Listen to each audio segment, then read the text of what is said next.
नमस्कार सांग माने मो सकाळ आरंभ हुए मो पुओ ठारू आ दिनटी शेष भी हुए मो पुओ ठारू। बाबू आमर डकई पठिले तमे रास्ता को टिके बाहरी आसिल मु कौन आनिची देखिबो तो धाई गली धाई जाई देखिली देखुनांती कंकड़ा ताले आज आमर कंकड़ा झोल हब तो आसबे खाइबा निश्चित मो तरफ निमंत्रण रहा। ये हूँ सापुआ माछ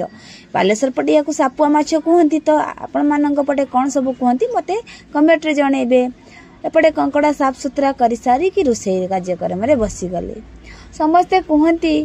कि तो दिन बाहर रोचु तोर केते आराम केते खुशी केते कौन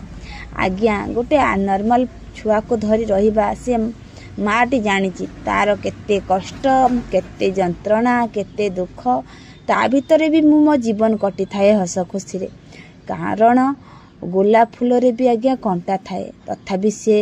केमती देखुना फूलटी सतेज थिला बेले केते सुंदर लागे। तो मु भी से भलिया मो पुओ को नहीं मु जीवन यापन करी खुशी रे भाभी नहीं तापर बाबू को आमर खाइबा बाड़ी देली मुली बड़ पुओ को धरिकी मु बसची तमे खाई दियो।